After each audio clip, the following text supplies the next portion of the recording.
Shalom Israel, grace and blessings from God the Father of our Lord Jesus Christ be unto you. All praises to the Most High that we made it another week. Not quite to the Sabbath yet, but Lord's will, we'll get there within the time span of this lesson. I do just want to say, if y'all have any questions or anything like that, get it in the comments. I'll try to answer before I end the stream. All right. Y'all forgive me for my tardiness. I am still setting up a little bit. So, y'all forgive me for that. Yeah, y'all just let me pull this up real quick. One thing that I'm not gonna be able to talk about this week that I seen was specifically about Trump firing the statistics person over Bureau of Labor and Statistics, I believe it was. Fired them because they give him some numbers that he didn't like, right? So that's some real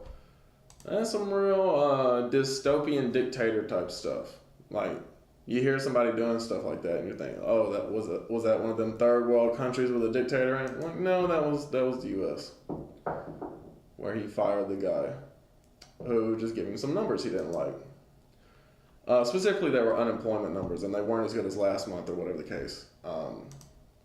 I had seen something about that, so not getting into that this week. I figured I'd mention it now. As I said, y'all forgive me. I'm still pulling stuff up. Yes. Yeah, let's go to that one. And I think that was the only thing of note that I've seen happen this week as far as the news is concerned. No, there was get out of here. There was a earthquake in Russia. They caused tsunami. That caused a tsunami, or tsunamis plural. I forget which it was, but it was over in the east of Russia, over there next to Japan in that area. All right. So yeah, more prophecies coming to pass there. As Christ said, there will be earthquakes in diverse places. So, all praise to the Most High, brought that to my remembrance. But yeah, there's an earthquake over there, caused tsunamis and whatnot. And I hadn't seen some stuff, and for some reason, I don't even go on RT that often, right? Which is Russia Today, or in English, it's Ruptly, right, in Western countries. And they started sending me notifications for whatever reason. I know I checked it here recently, but I didn't say send me notifications. Like, I got that turned off for, like, just about everything. They started doing it here recently, giving me news stories and stuff about, like, Russia, Ukraine. You know how that goes. That's still going on. And obviously Israel, Gaza is still going on. They still going to war. If you want to call it a war, it's more like a massacre. And a lot of people say genocide. I would be inclined to agree. Excuse me. But anyway, I don't know why I jumped to that. Let's go ahead and get into it. I'm pretty sure I got everything pulled up that I need. All right. So we're going to start. Oh, let me check and make sure everything's functioning properly. I almost forgot to do that. I might be offline. I don't know. Let's see. Come on now. No, there we go. All right. Are we streaming on YouTube? Let's see. It would appear so. All praise to the Most High. Are we streaming on YouTube? Let's see. Okay, so if we're streaming on YouTube, we should be on Facebook as well. But it's not showing it. Let's see. Okay, yeah. News stories and stuff. Okay. Like Russia. All praise to the Most High. We are live. Let's get into it. All right, so it's from the New York Times here. Fed governor, as in the Federal Reserve governor, steps down early, giving Trump opportunity to shape the central bank.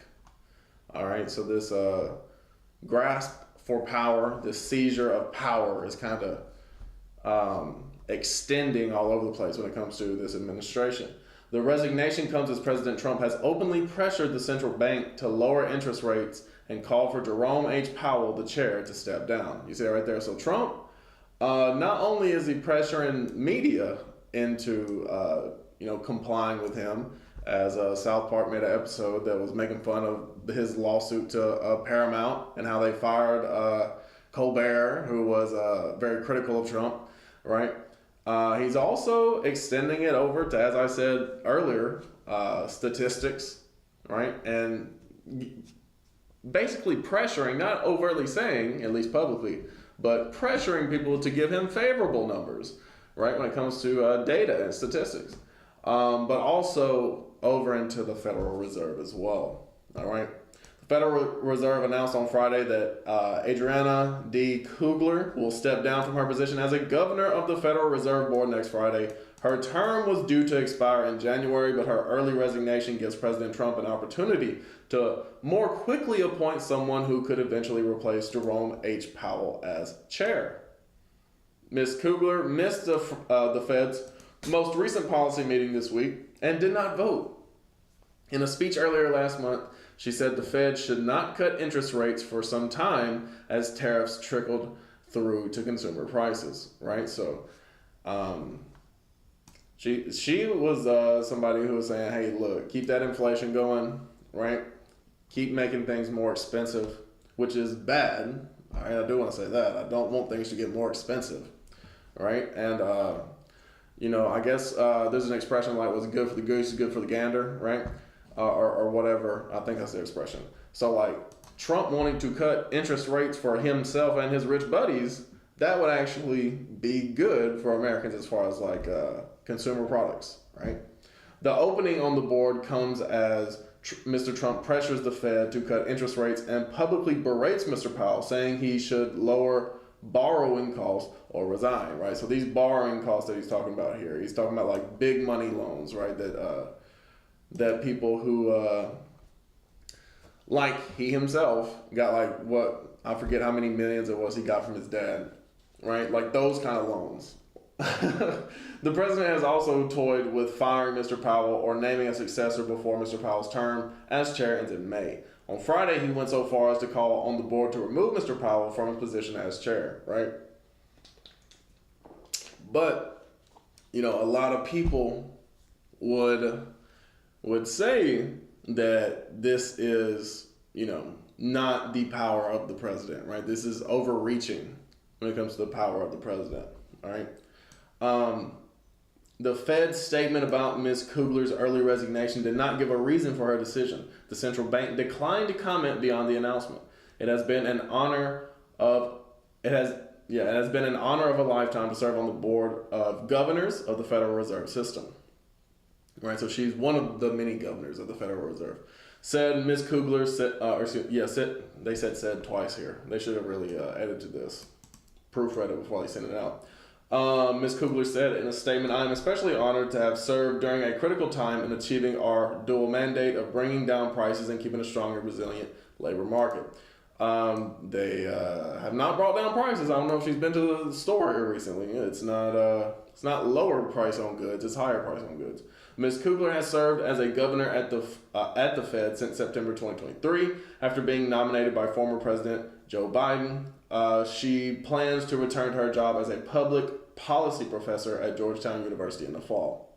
Ms. Kugler is an economist with a background in labor economics who has Colombian heritage and was the U.S. executive director of the World Bank. She was the first Latino person to serve on the Fed's board. So you can see why she stepped down, right? So Trump goes after Paramount and Colbert steps down, somebody who is highly critical of him.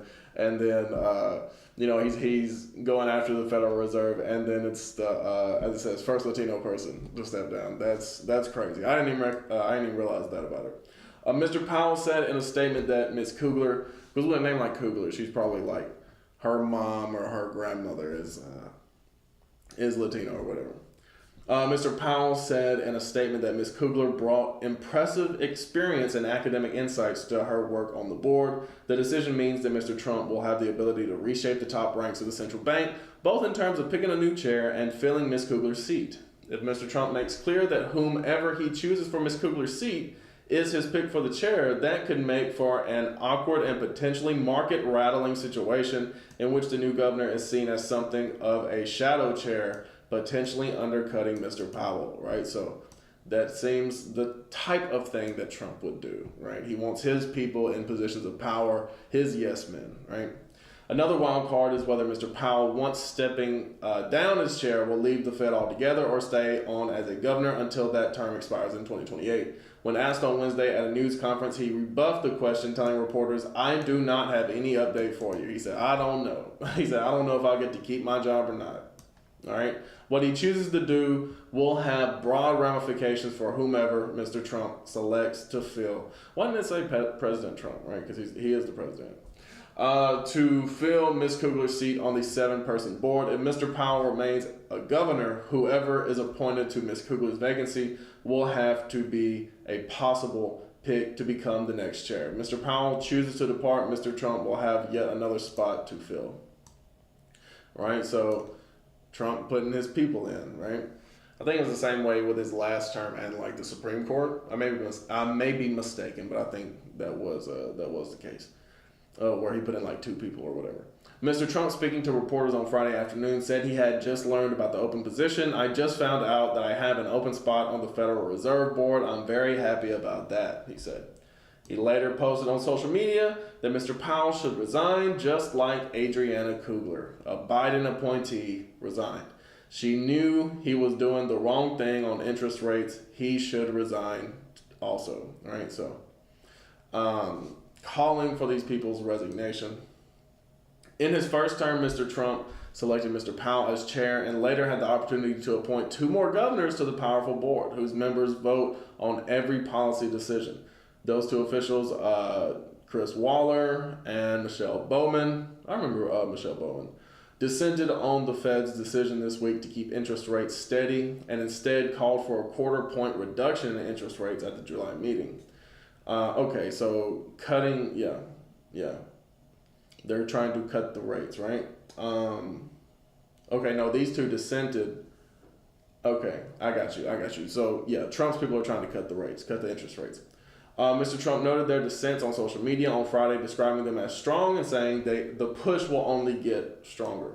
The more people Mr. Trump is able to appoint to the board, the more sway he will have over the institution, which is set up to operate independently of the White House. The Fed is instead overseen by Congress, which must also vote on the president's picks. Mr. Trump has led a public campaign to discredit the Fed in recent months, culminating in his visit to the central bank's headquarters to tour its $2.5 billion renovation last week. The president has said Mr. Powell mismanaged the project, which is $700 million over budget, and he appointed new leaders to the National Capital Planning Commission to review the cost of the renovation. Bill Polt, the Federal Housing Finance Agency director, who has been pushing for Mr. Powell to resign and even drafted a letter firing him as chair, posted the news of Ms. Kugler's departure on X with a siren emoji.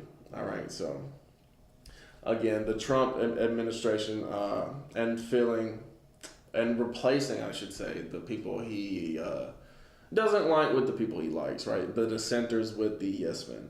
But that's not even what we're talking about this week. I want to talk about the Federal Reserve. Let's talk about the Federal Reserve, all right? So this is FederalReserveHistory.org. All right, so this is not any kind of skewed sources from themselves. That's what we're going to be reading about, the history of the Federal Reserve. All right, so again, I do want to stress media literacy, and it's the same with like the New York Times. Obviously, whenever I read articles on here, that doesn't mean that I am fully on the side of whoever wrote the article or even the company that publishes the article. It's important to understand the biases of each source that you read from. All right, I would say the New York Times seem to just be given the facts, but also had a anti-Trump skew, which I mean, a lot of people do, a lot of liberal media does. I'm not even necessarily saying there's anything wrong with that. But also, you got to understand the Federal Reserve website is going to be skewed towards themselves, obviously. So, keep with media literacy, understand biases. All right. The Federal Reserve System is the central bank of the U.S. Founded by an act of Congress in 1913, the Federal Reserve's primary purpose was to enhance the stability of the American banking system. All right, that's what they say. It was to enhance the stability of the American banking system. But notice it said it was founded in 1913. What happened about 15, 16 years later? Oh yeah, the entire stock market crashed and sent the country and the world into a Great Depression. Some stability, huh? The stability of the American banking system. That's what it was for. All right, so it says by David C. Willock. The Federal Reserve System, Fed, that's what is known as the Fed, is the central bank of the U.S. This website serves as a gateway to the history of the Federal Reserve for educators, students, and the general public. The Fed has a complex structure and mission. The purpose of this site is to help demystify the Fed and its role in the economy. Right? So why would it be mystified? All right, if it's this, we're just here to try to bring some stability. Why is there this mystification behind it? We'll get into that later. And to explain how the Fed and its mission have evolved over its more than 100-year history. The site is organized around 8 time periods in the Fed's history, with essays devoted to key events, policy actions, legislation, and the everyday work of Fed employees during each period. It also includes short biographies of the Federal Reserve board members and Reserve Bank presidents. How it all began. Founded by an act of Congress in 1913, the Federal Reserve System was established with several goals in mind. Perhaps most important was to make the American banking system more stable. And I just explained how silly that sounds, all right? How goofy that sounds, all right? Because it was founded in 1913 to make things more stable. 15, 16 years later, everything goes terribly, all right? Everything is destroyed in the American system. The American banking system, I should say. Banking panics, events characterized by widespread bank runs and payments suspensions, and to a degree, outright bank failures had occurred often throughout the 19th century, meaning 1800s. Such panics were widely blamed on the nation's inelastic currency, right? So, first of all, such a panic is being caused by inelastic currency is crazy, right? And I say that to say this as far as like stability and elastic currency are pretty much antonyms. That's a stability in an elastic currency is an oxymoron because elastic means it changes, all right?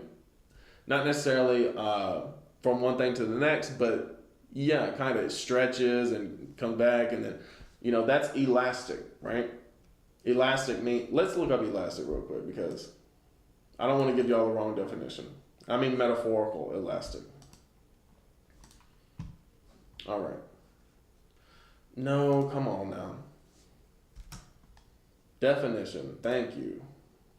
I'm talking about AI company elastic. I ain't worried about none of that.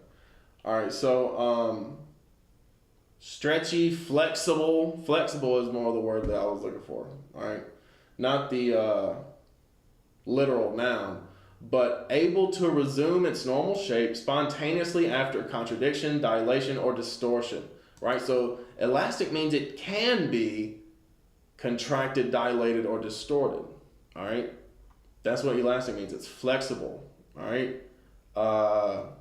Rubbery, bouncy, even this, resilient to an extent, but that's not even the word for like a metaphorical elastic, all right?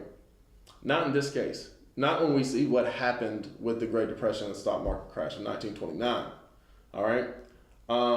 Stretchy, I guess, would be more supple. That would probably be more accurate, all right? So let me get out of this. I'll go back to this. The National Banking Acts of the 1860s created an environment in which most of the nation's currency consisted of notes issued by national banks. You see that right there? So in the 1860s, this is when the country, well, let me keep reading. Commercial banks with characters issued by the federal government, right? That's what all your dollars are today, all right? It's a Federal Reserve note. You look at any dollar, on that dollar, it says Federal Reserve note, all right? So comprised most of the nation's currency. The volume of notes that a national bank could issue was tied to the amount of U.S. government bonds the bank held. The supply of notes was largely unresponsive to changes in demand, especially when an unforeseen event or news caused bank customers to worry about the safety of their deposits and run to their banks to withdraw cash, right? So, let me look this up real quick. When did the U.S. leave the gold standard? Thank you. This must have been in the middle 1800s. No, 1933. Oh, wow. This was after the Federal Reserve. So the Federal Reserve was a means to transition away from the gold standard, right? Because if you have the gold standard, it means that every dollar that you have is connected to a certain amount of gold, right? This represents, you can have it as far as like represent an ounce of gold, a pound of gold. I think that's what it was initially. It was a pound of gold, an ounce of gold, or even a gram of gold, right? And that would keep your currency stable, right? As long as you had the gold to back that up, right? And it wouldn't change unless you changed it, right? And you wouldn't need to keep printing off dollars, right? There would be no inflation because you knew exactly how much your money was worth. As long as you had the gold to back it up, you had, or rather, as long as you had that note and you, as the reserve or as the bank, had the gold to back that up, you'd be straight, right? There would be no inflation. There would be no need for even elasticity, all right? Flexibility. Let's see. Reformers focused on ways to expand the supply of notes rapidly to meet the public's demand for liquidity. You see that right there? So because, like in the 1860s, because they wanted people to believe they had more money, they would just print out these notes with no gold to back it up. And of course that led to a bunch of problems. But if the bank is just treated as a place where the gold is stored, right? And obviously you need security from robbers, that's understood anyway. But if the bank was just understood as a place where the gold was stored and they just handed out notes according to how much gold was there, right? Like let's say a miner came in with the gold that he found, he'd bring it in and they would exchange it for some notes, right? Or a person bought gold from miners, right? People who mine, and then took that to the bank and then got some notes from it, then that would lead to a stable economy, right? There would be no inflation as long as there was gold there to back up the notes, right? But now we have something called a fiat currency, which there's nothing to back it up. That's why inflation is a problem. The more they print of it, the less it's worth. All right, this is what the Federal Reserve led to. Meanwhile, the people who are the wealthiest people, they have all the stuff like land and gold and like all the things that are actually valuable, right? The material goods, right? Let's see. Reformers focused on ways to expand the supply of notes rapidly to meet the public's demand for liquidity. The desire for an elastic currency was ultimately realized by the creation of the Federal Reserve and a new currency form, the Federal Reserve Note. Federal Reserve notes are the predominant form of U.S. currency today and supplied in amounts needed to meet demand. See, that's all, again, they just print them off. There's nothing, since 1933, there's nothing that it actually is worth, right? There's nothing backing it up. They just say, hey, look, here's an IOU, basically, all right? Use this to go buy goods or whatever. That's why it's not worth anything. That's why inflation is a problem, because there's nothing backing it up, all right? That's not how it was in ancient times. In ancient times, people had like silver, and gold that was valuable. Brass was also valuable, right? Iron. You had all these different, and like the crops that you produced were valuable. If you grew like cattle and livestock, that was valuable. Like that's how it used to operate. The things that you have, the things that you own, the things that you acquire, that's what's valuable, right? Now it's nothing. It's a mist. It's a vapor. You know what I mean? Especially with like electronic money, right? That's just, hey, you got this many credits. Like we're already on that, like dystopian type future where everything is, electric credits. But since it's happening slowly, people don't realize it. More broadly, the Federal Reserve System was established to improve the flow of money and credit throughout the United States in an effort to ensure that banks had the resources to meet the needs of their customers in all parts of the country. Right? So they said, look, hey, we're just going to keep printing off these notes. Here, you got enough? If not, we're going to print you out some more. It's crazy. All right. Before the Fed, although the problems with the U.S. banking system were widely recognized and studied throughout the 19th century, as we read earlier, the 1860s, they had big problems then. Reforming the system was difficult because of the competing interests and goals. The first of 8 period essays on this website, Before the Fed, the historical precedents of the Federal Reserve System, delves into the evolution of the American banking system and efforts to manage the nation's money supply before the Fed's founding. The essay shows that the federal system of American government, which had its roots in the nation's earliest history, shaped the American banking system. Before the Civil War, most banks were chartered by states. Notable and controversial exceptions were 2 banks chartered by the federal government. Shifts in the balance of power between politicians who favored a strong federal government, such as Alexander Hamilton, those who tended to support states' rights and limited federal power, such as Thomas Jefferson and Andrew Jackson, led first to the establishment and then demise of the 2 U.S. banks, both named Bank of the U.S., in the early 19th century. All right, so the 2 banks of the U.S. failed in the early 1800s.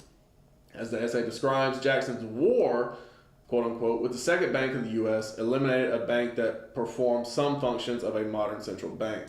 In the mid-19th century, the U.S. still had no central banking authority and dissatisfaction with the banking system had not improved. The nation's next attempt at a banking stabilization involved laws enacted during and shortly after the Civil War. These National Banking Acts created a new federal banking charter. Banks chartered under these acts were much different than the 2 pre-Civil War national banks, right? So I'm not even necessarily worried about these national banks. I'm talking about more about the Federal Reserve specifically.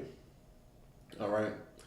So there's a panic, something called the Panic of 1907, and then in December 1913, Congress passed and President Woodrow Wilson signed the Federal Reserve Act. All right. The Federal Reserve Act attempted to deal with the hold on. Let me go back.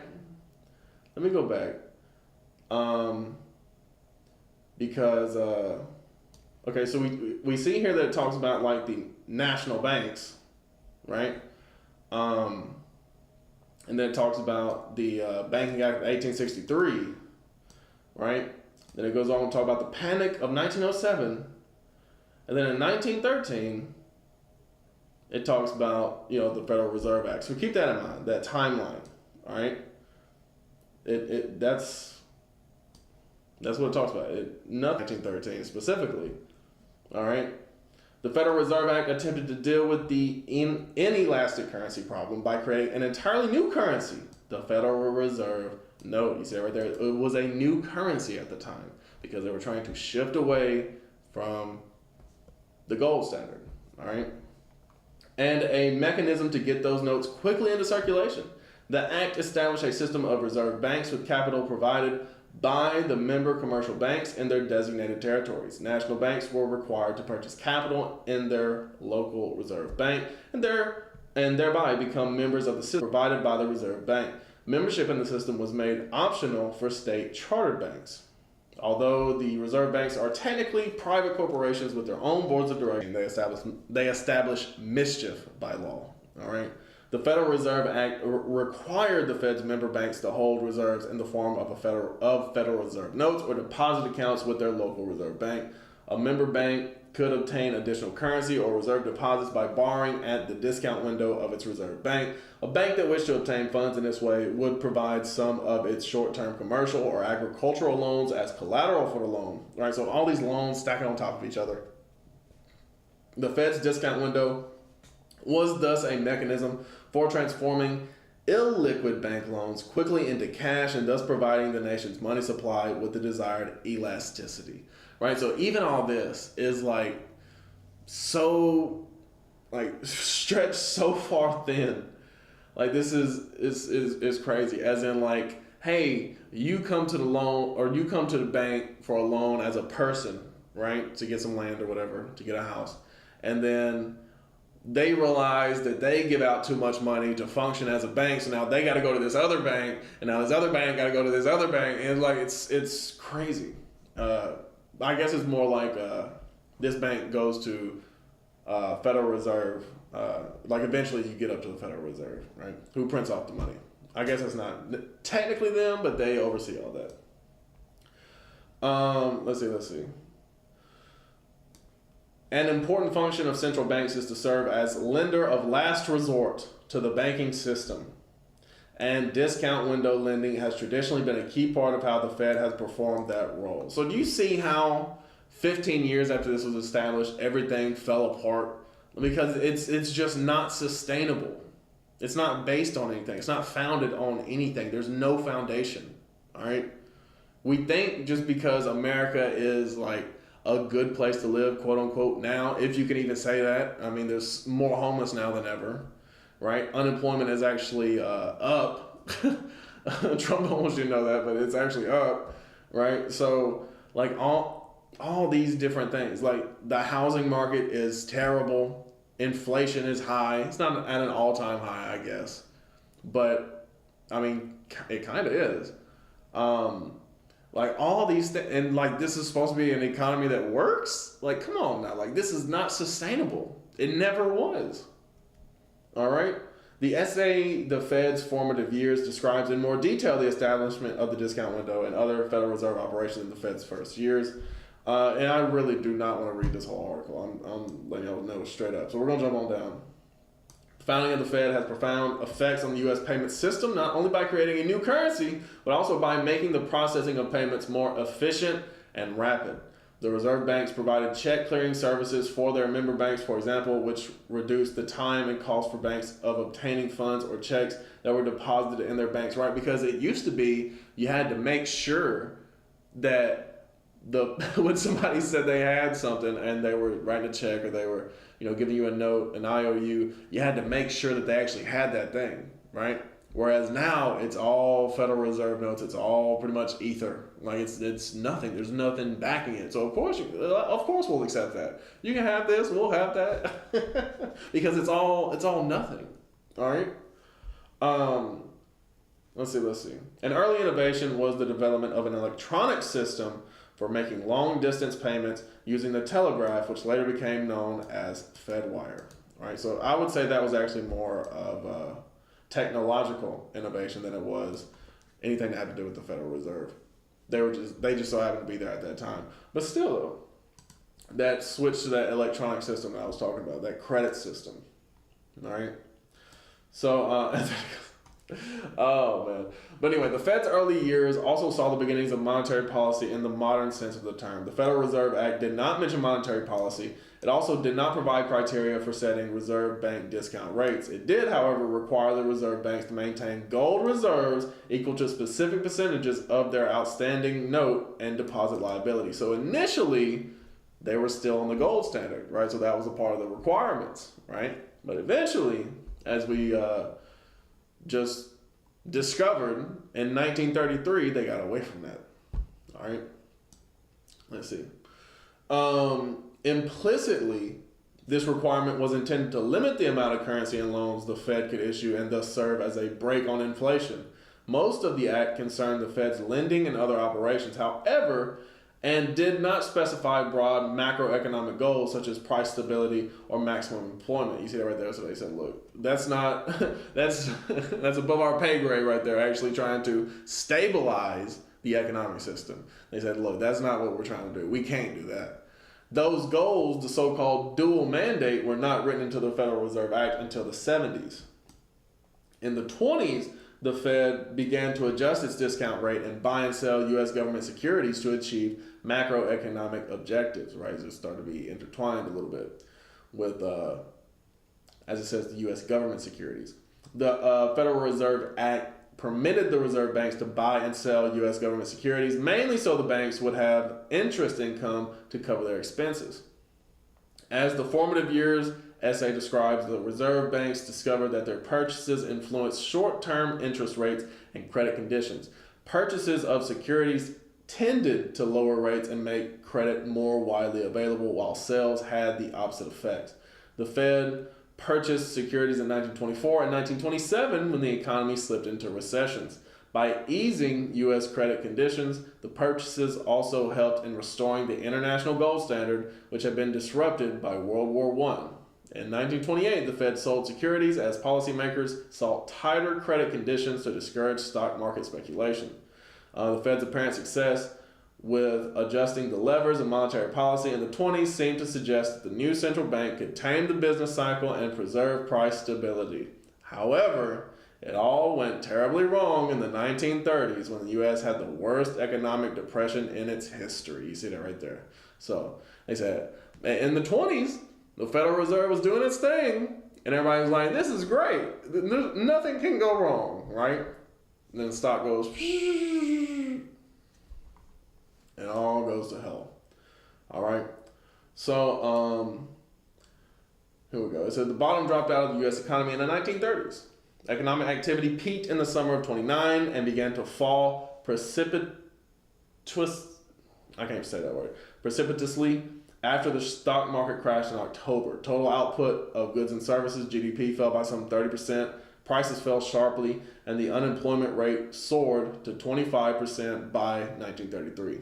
As the essay The Great Depression explains, many economists blame the Depression on the Fed, specifically on the Fed's limited response to banking panics and their disrupting effects on the economy. You see that right there? So it said many economists, so like people who study the economy, blame the Federal Reserve for the stock market crash, all right? Or should I say the Great Depression?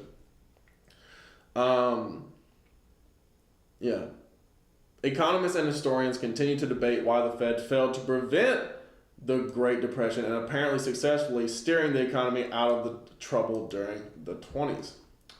Not surprisingly, the Great Depression brought many changes to the Fed. Various pieces of legislation altered the Fed's structure, gave it some new powers, but took away others, and fundamentally reshaped the structure and regulation of the American financial system. The Banking Acts of 33 and 35 shifted the balances of power within the Federal Reserve away from the 12 reserve banks of the Federal Reserve Board, which was renamed and reconstituted as the Board of Governors of the Federal Reserve System. The board was given new authority over the setting of the reserve bank discount rates and majority of seats on the Fed's open market committee. Overall, however, the Fed's power was reduced relative to the U.S. President and Treasury. Shortly after entering office, Congress gave President FDR authority to revalue the dollar in terms of gold and to regulate the gold standard. That's what I was waiting for them to address that. The establishment of the Exchange Stabilization Fund, financed by a revaluation of the gold transferred from the Fed to the Treasury, gave the Treasury a large pool of funds that it could use to manage the dollar. By the mid-30s, the Treasury effectively had as much or more power than the Fed to determine the nation's monetary policy. Right, so that's what I was thinking of. That actually prints the money is the Treasury, right? So they go hand in hand, the Federal Reserve and the Treasury. I'm thinking like the National Mint, I guess technically are the ones who do it, but they work for the Treasury.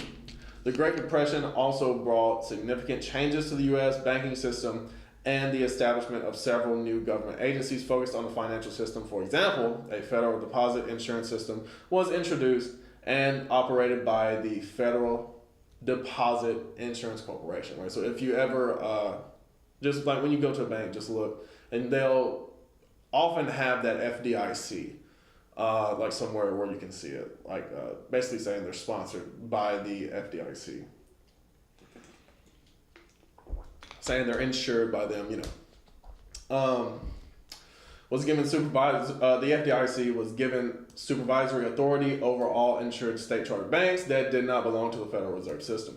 The Fed retained its authority to supervise state member banks, while the Office of the Comptroller of the Currency continued to supervise national banks. All right, so from there, I do not want to read the rest of this.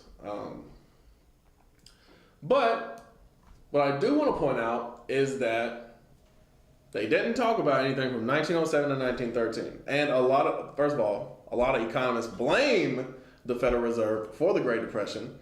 And I would even extend that to every economic crash and recession, depression, stock market crash that the U.S.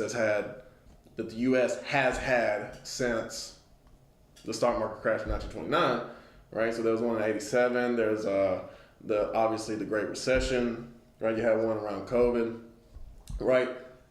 It's because the instability of the lack of the gold standard, and I suppose even the Federal Reserve before they had left the gold standard, because that's what they were really trying to do anyway with their Federal Reserve notes. But this is something that they didn't talk about, all right? In 1910, the meeting at Jekyll Island. There's something that they didn't talk about concerning the Federal Reserve. And again, though, this on their website. So why didn't they talk about it in the history, right? Because they had referenced other essays, but they didn't reference this one, all right? The meeting at Jekyll Island, a secret gathering. First of all, I mean, you already know it's bad when it's a secret gathering. At a secluded island off the coast of Georgia in 1910 laid the foundations for the Federal Reserve System. So it said in that article right here, it said in the history of the Federal Reserve, it had mentioned 1907 and 1913. It just said, oh, there was a panic of 1907. But in 1913, Congress just magically decided that they was going to create this Federal Reserve Act. Even though right here in this article, they say this is the actual foundation. This meeting in 1910 was the actual foundation of the Federal Reserve. Anyway, it says and who was this written by? Gary Richardson and Jesse Romero. In November of 1910, 6 men, Nelson Aldrich, A. Piatt Andrew, Henry Davison, Arthur Shelton, Frank Vanderlip, and Paul Warburg met at the Jekyll Island Club off the coast of Georgia to write a plan to reform the nation's banking system. All right? So these 6 men,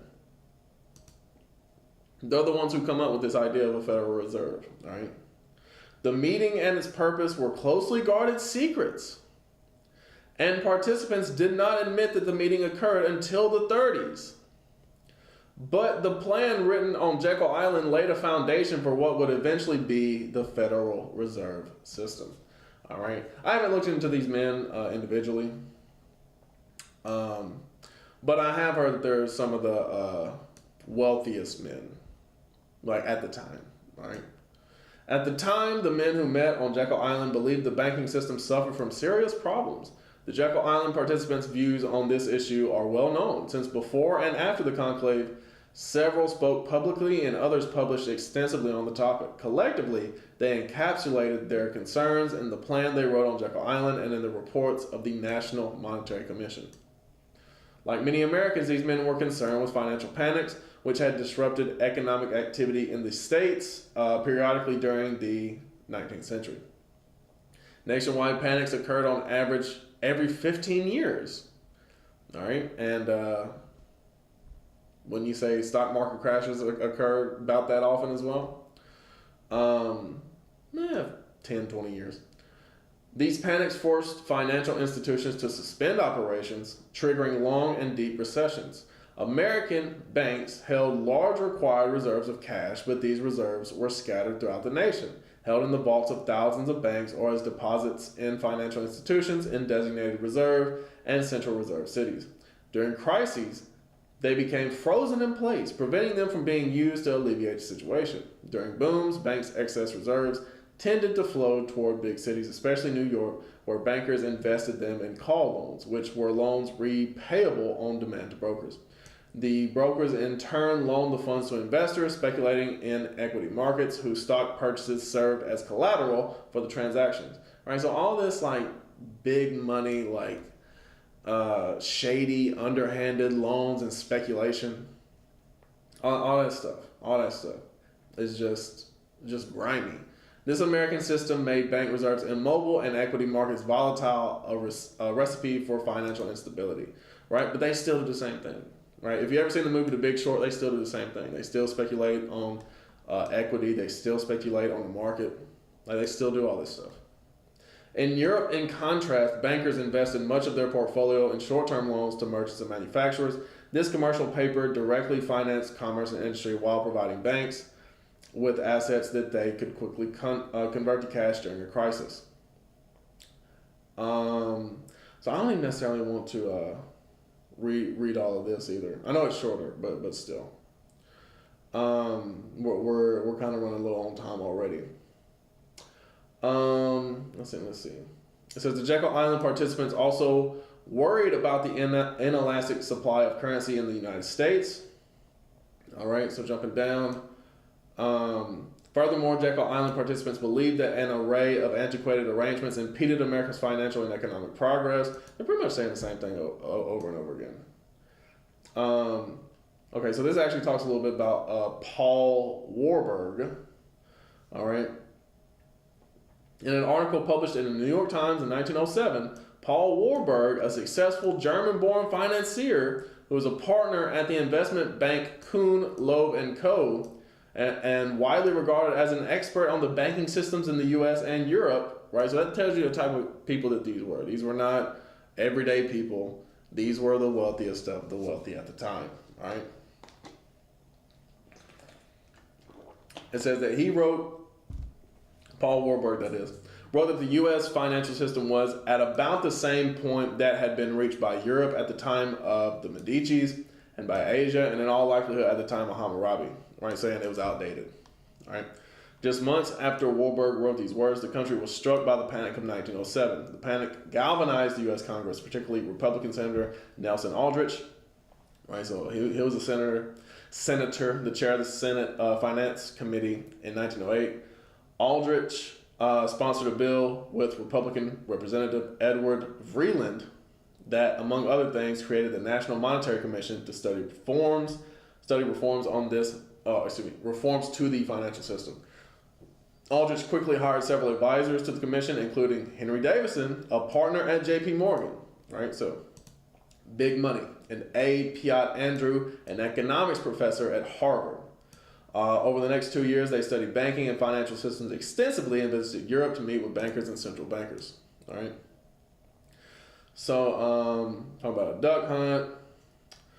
All right. So why Jekyll Island specifically? All right. In the fall of 1910, Aldrich was persuaded of the necessity of a central bank for the U.S. With Congress ready to begin meeting in just a few weeks, Aldrich, most likely at Davison's suggestion, decided to convene a small group to help him synthesize all that he had learned and write down a proposal to establish a central bank. Right. So they're saying that Davison probably suggested that they have this think tank. Right. The group included Aldrich, his private secretary Arthur Shelton, Davison, Andrew, who by 1910 had been appointed Assistant Treasury Secretary, Frank Vanderlip, President of the National City Bank, and a former Treasury official, and Warburg. A member of the exclusive Jekyll Island Club, most likely J.P. Morgan, arranged for the group to use the club's facilities. You see right there, so the Jekyll Island Club, all right? Founded in 1886, the club's membership boasted elites such as Morgan, Marshall Field, and William Kissam Vanderbilt I, whose mansion-sized cottages dotted the island. Munsey's magazine described it in 1904 as the richest, most exclusive, the most inaccessible club in the world. So again, telling you the type of people that these were. All right, these weren't people who had, the small guy's interest in mind. All right, these were not your working class people. All right, these weren't even people who were around working class people. These were the wealthiest of the wealthy, the most inaccessible club in the world. All right. So,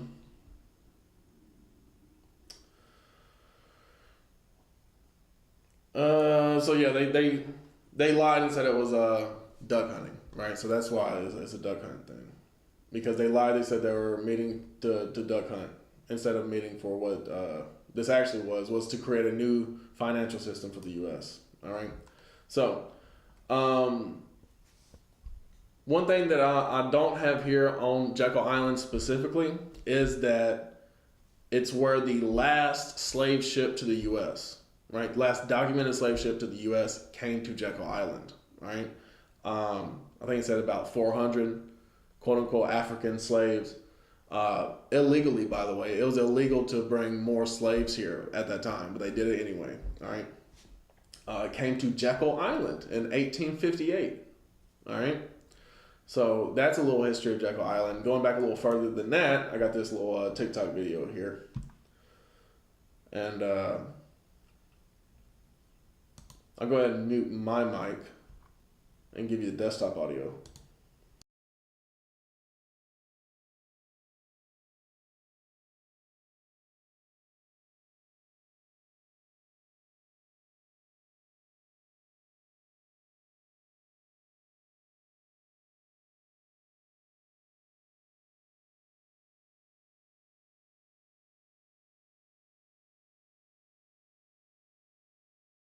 The history of Jekyll Island is a little scary. So there's a tribe of Native Americans that used to live there. This tribe was called the Timucua. The first settlers that came to Georgia were French, and they got there and they saw these Native Americans and they reported them as being like almost giant Native Americans. And they were, one, super freaked out by their stature, and two, they witnessed them doing blood sacrifices by killing small people. People small in stature or small in age? Age.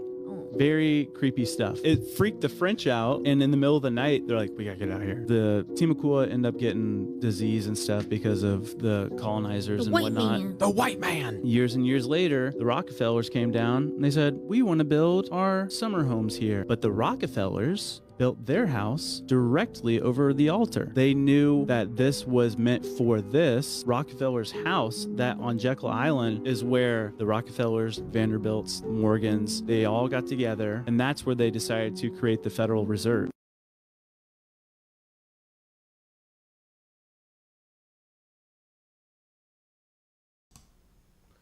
Well, alrighty then.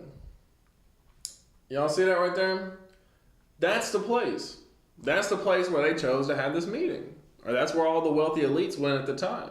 All right? This place that was built on child sacrifice. All right? Child sacrifice, it goes back to the scriptures, all right, as far as the wickedness God told us to stay away from. All right? So, it all goes back to that's an idolatrous custom that people who serve pagan gods did, right? And I've already talked about it before, as far as like the Israelites that were over here, like the Timucua. I don't think it necessarily spelled it right there, but hey, they fell off and started doing wickedness. All right. Let's see, where is that? Here we go. So it's.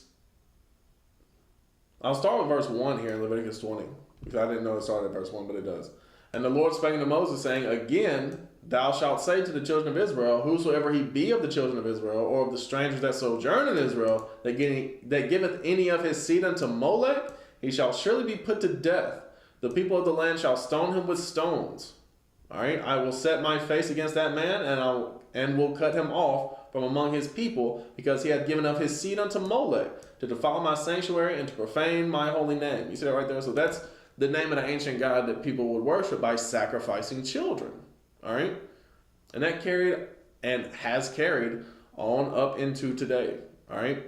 And see, that defiled land, right? That defiled area of that, let's see. Because I want to say, where's scripture talk about the land is defiled with blood, right? That's what happens whenever you, first of all, kill in general, but much less kill like an innocent child. That land becomes defiled by blood. All right, the blood is the life of man, as you read in Genesis 4.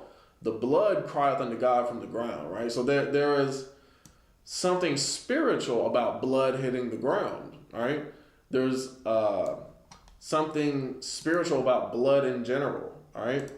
In Leviticus 15, in Leviticus 17, that's why God said this right here.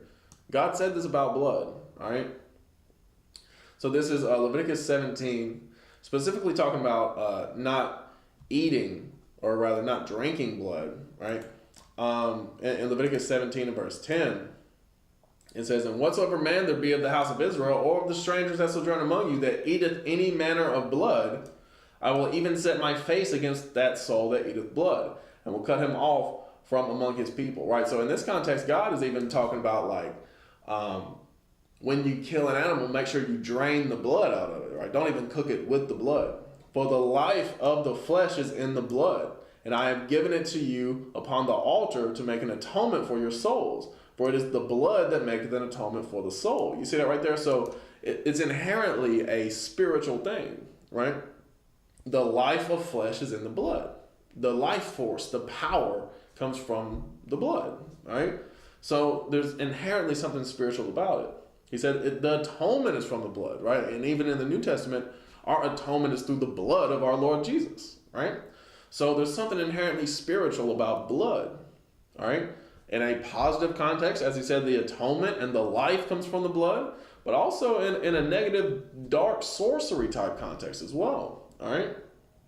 So that's why he said this, and I believe it's Leviticus 19 where he says this about blood again. And then we'll get back to Leviticus 20. In Leviticus 19, and where is it at? Leviticus 19 and verse 26. He said, "Ye shall not eat anything with the blood." And then a colon, like the punctuation colon, means that, okay, I'm about to elaborate. Right? That's literally what that punctuation means. If that punctuation is there, it means, okay, here's a list or elaboration of what I'm talking about. All right? So Leviticus 19 and 26, "Ye shall not eat anything with the blood, neither shall ye use enchantment nor observe times." You see that right there? So use enchantments. That's what like witches, sorcerers, and people who practice witchcraft, they use blood. That's what they do. All right?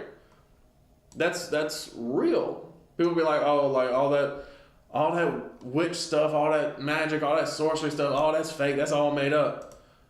No, it's real. It's darker than you think it is. All right? It has to do with blood. It has to do with like bodily fluids. All right? When it comes to like dark magic, that stuff's real. All right? In Leviticus, going back to Leviticus 20, right? So it said the sacrificing of children to this god Molech, right? To this idol god Molech, right? To defile my sanctuary and to profane my holy name. "And if the people of the land do anyways hide their eyes from the man when he give of his seed to Molech and kill him not, then I will set my face against that man and against his family and will cut him off, and all that go a-whoring after him to commit whoredom with Molech from among their people." You see that right there? So he said, look, God will not stand for that. Not stand for the sacrificing of children. He will not stand for the worship of Molech, right? The god of human sacrifice. He said, I won't stand for it. "And the soul that turneth after such as have familiar spirits and after wizards to go a-whoring after them, I will even set my face against that soul and will cut him off from among his people." You see that right there? So there's a reason why he's talking about Molech and child sacrifice, and then immediately starts talking about like wizards and people that use familiar spirits. All right, because again, that's witchcraft. That's what that is. That's enchantments. All right, the sacrificing of children. Verse 7, he says, "Sanctify yourselves therefore, and be ye holy, for I am the Lord your God." Right? So I bring that up to talk about how these wealthy elites got together on that Jekyll Island where they knew there was some dark, even satanic type spiritual energy, if that's what you want to call it. And there they got together with their crafty council to figure out a way to keep the American people, but specifically the Israelites in America, from ever becoming wealthy like those Edomites were, right? So that was the whole intention there, right? It was a covetous intention, right? Because I'm speaking about literal idolatry and sacrificing of children, right? But here's what the Apostle Paul said in Colossians 3 concerning idolatry, all right? And a specific form of idolatry, all right? In Colossians 3 and verse 5. All right, I think it's verse 5. Let me see. Yes, Colossians 3 and verse 5. He said, "Mortify therefore your members which are upon the earth, fornication, uncleanness, inordinate affection, evil concupiscence, and covetousness, which is idolatry." Right? So covetousness, right? These wealthy elites trying to figure out a way to keep getting rich and keep pouring the money into their pockets. That's idolatry. Whether you want to say they were literal idolaters, which they, when you look into it, they are. The people who are the wealthiest elites in this country, they're idolaters, right? They are into the Baal worship, the Molech worship, the Bohemian Grove, for example, right, is another form of that same Jekyll Island spirit of, worshiping idols that these wealthy elites come together to do. I mean, it's just what it is. It's what it is. And people say, well, that's crazy, that's conspiracy. You never looked into it. The only way you would say that is that, hey, you never looked into it. This is the eyes wide shut type parties. Why do you think Stanley Kubrick put that in a movie? It's because he knew about them type of parties. All right? What do you think them Diddy parties actually do? It's the fornication, the uncleanness, the inordinate affection. It's the idolatry. All right? What do you think Epstein and his island, he had that little temple there. What do you think they were doing? It's idolatry. It's covetousness. It's the worship of Moloch. It's all the same Jekyll Island spirit. All right? It's on these people, man. And this is the people who run the financial system in America. It's the people who run the country, right? Like your friend of mine, DJT. President Trump. He gets down with all of that. All right? That's why he don't want to release them files. All right? So from there, I do want to get 1 Timothy 6. I'm just trying to figure out the order in which I want to do this. So that Jekyll Island, the history of that island, of more than likely those specific Timucua were probably shunned from the mainland, and that's why they ended up on that island, right? So that they could go there and be wicked, right? They were probably expelled from the mainland by the Reubenites who wanted to stay true to God, and they said, "Hey, get out of here." Reubenites and the Gadites, that is, who wanted to stay true to God, and they said, "Hey, y'all get out of here." So then they left to that island where they did all that wickedness, right? Then when the French got there, they even disturbed the French. Said the French said, we gotta get out of here. We don't want to be around these wicked people, right? And then from there, you have slaves being brought there illegally, right? So you have the spirit of the child sacrifice. You have the slaves being brought there illegally. And then you have the Edomites come there for that wickedness, to conjure that wicked spirit of, how they're going to become wealthier while everybody else gets poorer. All right? 1 Timothy 6. And verse 10, it says, "For the love of money is the root of all evil, which while some coveted after, they have erred from the faith and pierced themselves through with many sorrows." And guess what? They're going to get pierced through. God is going to destroy them with his sword, bathed in heaven, as Isaiah 34 says. It's going to come down from the sky. That's what's going to pierce them through, them damn missiles, when they come through. Killing these people that love money. All right? Let's see. And Revelation 18. We'll read Revelation 18. I don't know if I want to end with this or Isaiah 47. I'll probably end with Isaiah 47. I want to see if there's anything specifically in Revelation 18 about sorceries. There may or may not be. Let's see.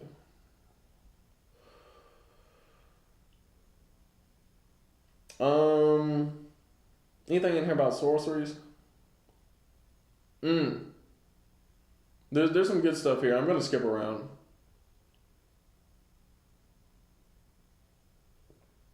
All right. So let's see.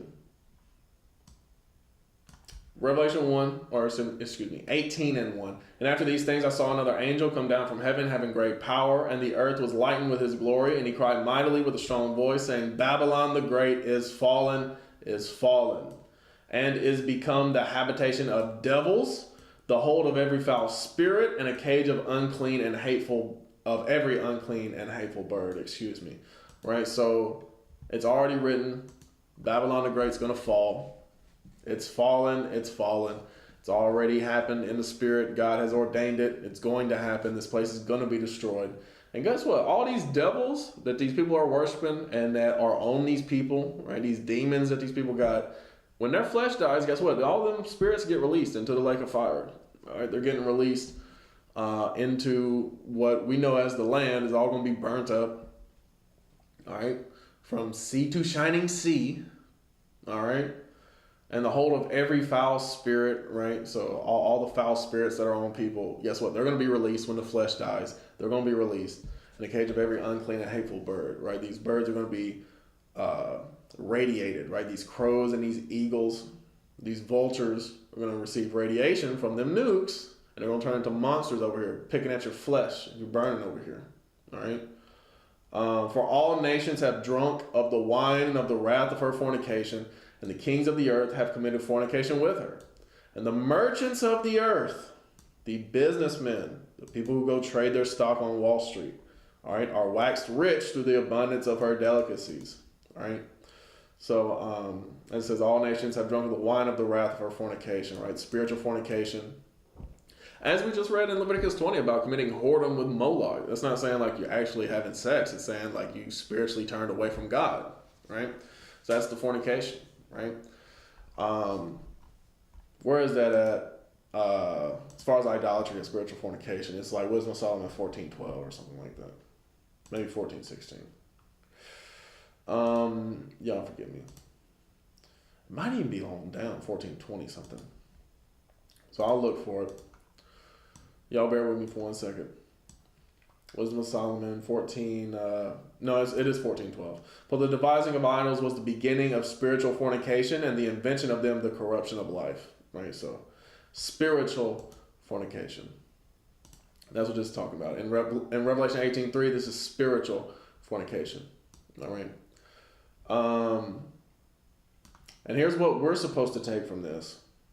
And I heard another voice from heaven saying, Come out of her, my people, that ye be not partakers of her sins.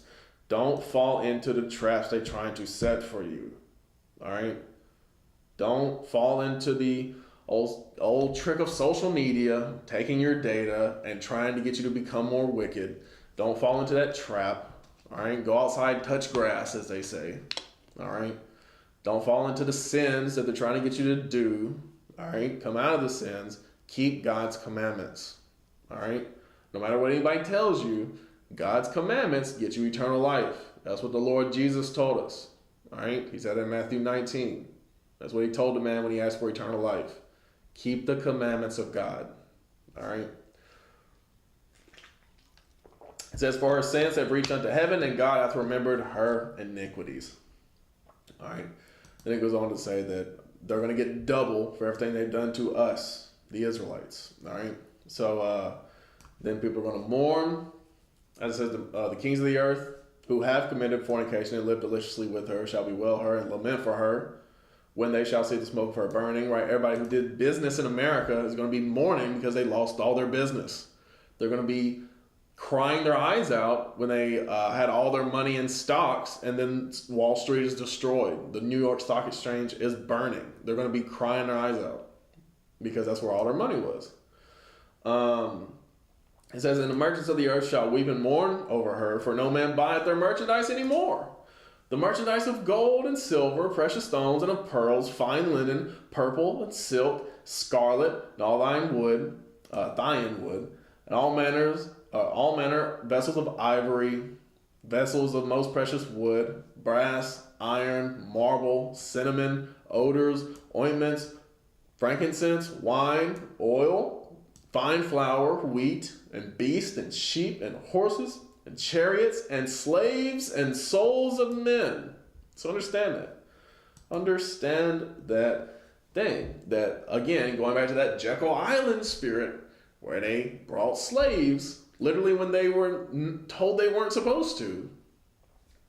All right? I didn't read that, but y'all can look it up on your own. About the slaves that were sold, or that were brought to Jekyll Island, I should say. All right? And the souls of men. That's what the propaganda is for. That's what the media is for. That's what the social media is for. Is to get your soul. All right? Is to turn you away from God. That's what America is trying to do, because they know as long as you stay away from God, he will not come back to defend you. All right? That's what they're trying to keep you from. They're trying to keep you from the salvation of the Lord, who will come to save us from the hand of our enemies, from the hand of all that hate us. That's what Luke 1 says. All right? So, let's see. Verse 20, it says, rejoice over her, thou heaven, and ye holy apostles and prophets, for God hath avenged you on her. All right? So, understand that thing. And I'll read on down. And a mighty angel took up a stone like a great millstone and cast it into the sea, saying, thus with violence shall that great city Babylon be thrown down, and shall be found no more at all. And the voice of harpers and musicians and of pipers and trumpeters shall be heard no more at all in thee. And no craftsman of whatsoever craft he be shall be found any more in thee. And the sound of a millstone shall be heard no more at all in thee. No more factories, no more concerts, all right? No more any of that. All right, and the light of a candle shall shine no more at all in thee, right? Not even a light, not even electricity, all right? And the voice of the bridegroom and of the bride shall be heard no more at all in thee. No more weddings, no more destination weddings. For thy merchants were the great men of the earth, right? Hey, if you got any kind of money, you visit some of these great American cities like New York and LA and Miami, right? All right. For by thy sorceries were all nations deceived. You see that right there? So America has got where it's at through its sorceries. All right. America became the quote unquote greatest country in the world throughout the 20th century, right? Throughout the 1900s. You could see the trajectory of the U.S., right? And that Jekyll Island meeting happened in 1910, right? Over the course of 100 years, America became the greatest country on earth, right? Became Babylon the Great through the sorceries. And in her was found the blood of the prophets and of saints and of all that were slain upon the earth. So not only the prophets and the saints, right, the children of Israel, but also all that were upon the earth. They're making war with everybody. They're going to war with everybody. All right, that's what America does. All right. So yeah, I'll go to Isaiah 47. Because Isaiah 47 and Revelation 18 talk about the same exact thing. All right. Because here in Revelation 18, it says Babylon the Great, right? It ain't talking about ancient Babylon with Nebuchadnezzar. It's talking about Babylon the Great. And Isaiah here says in Isaiah 47, he refers to the daughter of Babylon. So again, not the Babylon with Nebuchadnezzar, but the daughter of that, the spiritual successor to that. All right.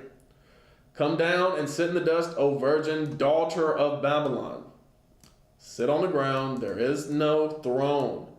Right? As we read in Revelation 18, is fallen, O daughter of the Chaldeans, for thou shalt no more be called tender and delicate. All right? So I'm going to jump down. Verse 5, sit thou silent and get thee into darkness, O daughter of the Chaldeans, for thou shalt no more be called the lady of kingdoms, no more be called the greatest country on earth. I was wroth with my people. I have polluted mine inheritance and given them into thy hand. Thou didst show them no mercy. Upon the ancient hast thou very heavily laid thy yoke. See that right there? You got to work to 65 just to draw Social Security in this country. Are you kidding me? That's crazy. All right? We have a 65-year-old man working, 70-year-old man working. That's crazy. All right? By that point, you should be chilling. All right? But doing the things that you want, not working for somebody else. But anyway, God said he was mad with his people, right? Sent them into captivity. That's what happened here to the so-called blacks, Latinos, and Native Americans. Actually, to the Native Americans and Latinos first, and then to the so-called blacks who got brought over here. All right? But God said, look, I was mad with my people. But that don't mean you get to do all the evil that you've done. As thou said, and thou said, I shall be a lady forever, right? So just because God was mad at his people, put us under the curse of Deuteronomy 28, that doesn't mean you get to be wicked, oh daughter of Babylon. That doesn't mean you get to overreach, do things you weren't supposed to do. All right? So that thou did not lay these things to thy heart, neither did remember the latter end of it. Right? So you didn't even consider what this Federal Reserve specifically, but all these sorceries would lead to. You don't understand not only the literal debt, because you look at like the national debt, it's like, I don't even know what it is because it's always escalating so much. It's trillions and trillions and trillions of dollars, right? Not only the literal debt that you're going into by doing this, but the spiritual debt that you're collecting in the eyes of God by all these sins, all this wickedness that you're doing. All right? Therefore, hear now this. Thou that art given to pleasures, that dwellest carelessly, that sayest in thy heart, I am, and none else beside me. That's what people think. People in America think, oh, no country could ever touch us. No country could ever go to war with us. We would never lose a war. Right?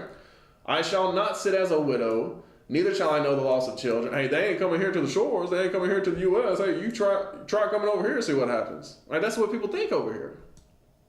But these two things shall come to thee in a moment, in one day. The loss of children and widowhood, meaning everybody's going to die. In a moment. In one day. One specific day. All right?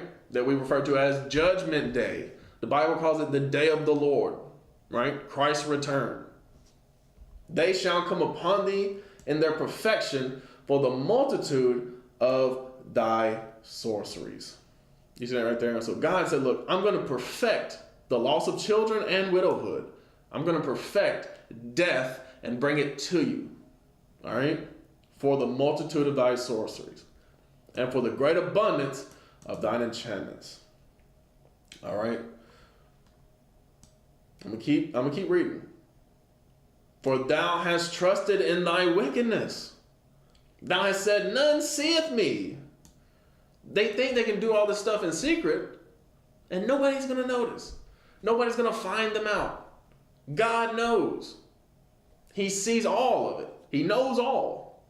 And he's gonna bring you to judgment for it. Thy wisdom and thy knowledge, it hath perverted thee. Right? Because you look at the people that we had talked about, right?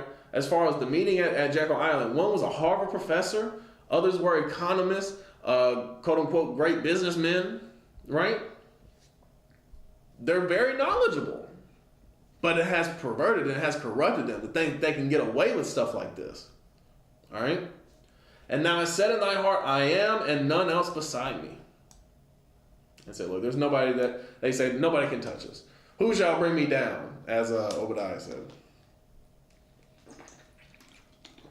Therefore shall evil come upon thee, thou shalt not know from whence it ariseth. Right? Because how this country is prophesied to be taken down is through nukes, right? Nuclear missiles. Right? And the whole thing about the Iron Dome or the Golden Dome or whatever is to see the trajectory of the missile and kind of shoot it out of the sky, right? That's what it does. That's the defense that America has, right? But guess what? If you don't know from where it's coming from, you can't see it coming. You can't predict where it's going to go. You can't defend yourself from it. That's what God said was going to happen with America. You're not going to know from where it's coming from. And mischief shall fall upon thee, thou shalt not be able to put it off. And desolation shall come upon thee suddenly, which thou shalt not know. You see that right there? When they shall say peace and safety, then sudden destruction cometh. All right? Stand now with thy enchantments, and with the multitude of thy sorceries, wherein thou hast labored from thy youth. You see that right there? Since America was a young country, they've been in this sorcery crap. All right? Some of the founding fathers, if not all of them, were like Freemasons, right? That's a whole bunch of hidden sorceries in that, all right? The quote-unquote ancient knowledge, right? If so be thou shalt be able to profit, if so be thou mayest prevail. So God is mocking them, saying, look, hey, let's see if your witchcraft works against God. Let's see if that works. Because he's already proclaimed what he's going to do. He said he's going to destroy this place. He said, see if you can stop it. Can't nobody stop the word. Once it goes out, it's done. Thou art wearied in the multitude of thy counsels. Let now the astrologers, the stargazers, the monthly prognosticators stand up and save thee from these things that shall come upon thee. You see that right there. So all these different sorcerers, all these different scientists, because at this point, quote unquote, science is indistinguishable from magic. They got a way to they got a way to work alchemy. They got a way to do transmutation. They got all these different forms of science now. AI it's all the same thing as magic at this point. All right, it's just a different way of doing it. Behold, they shall be as stubble. The fire shall burn them. They shall not deliver themselves from the power of the flame. There shall not be a coal to warm at, nor fire to sit before it. You see that right there? So, not comforting fire. He said, look, the fire shall burn them. It's not going to be comforting at all. All right? It's going to be destruction. All right? Thus shall they be unto thee, with whom thou hast labored. Even thy merchants from thy youth, they shall wander every one to his quarter. None shall save thee. And we read that in Revelation 18, where the merchants, they're going to be mourning. They're not going to prevent it from happening. They're not going to be able to stop it. Guess what? They're going to go back home, right? Them Saudis that they're doing business with, they're going back home. They're going back to Saudi Arabia. They're not staying here in America to be destroyed, right? The Europeans and the Chinese that they do all this business with, guess what? They're going back to Europe and China. They're not going to be destroyed over here. Some of them might be. But most of them, they're just going to stay home. They're not going to defend America. They're just going to go back home. Oh, man. So, as we read in Revelation 18:4, what can we do? We got to come out the sins of this place. Don't be like the wicked that's here. All right? Come up out the sin, and God will deliver you. All right? So, from there, I'll close it out. I'll close it out with Matthew 26. Yeah, I hope y'all learned something. I learned some things about the Federal Reserve. Some of this stuff I already knew, like Jekyll Island stuff. I forgot the name of the island, but I looked it up and remembered. Though the Federal Reserve did not necessarily want to speak on that initially, I had to look it up. Okay, what about Jekyll Island? Then I seen Federal Reserve. Oh, y'all talking about Jekyll Island too? Why didn't you put that in your article? You know. In Matthew 26. Now, when Jesus was in Bethany in the house of Simon the leper, there came unto him a woman having an alabaster box of very precious ointment, and poured it on his head as he sat at meat. But when his disciples saw it, they had indignation, saying, to what purpose is this waste? For this ointment might have been sold for much and given to the poor. When Jesus understood it, he said unto them, why trouble ye the woman? For she hath wrought a good work upon me. For ye have the poor always with you, but me you have not always. For in that she hath poured this ointment on my body, she did it for my burial. Verily I say unto you, wheresoever this gospel shall be preached in the whole world, there shall also this that this woman hath done be told for a memorial of her. So all praise to the Most High for that sister doing a wonderful thing for our Lord. So with that, hope y'all learned something. I'm going to say shalom. Happy Sabbath, and let God be magnified.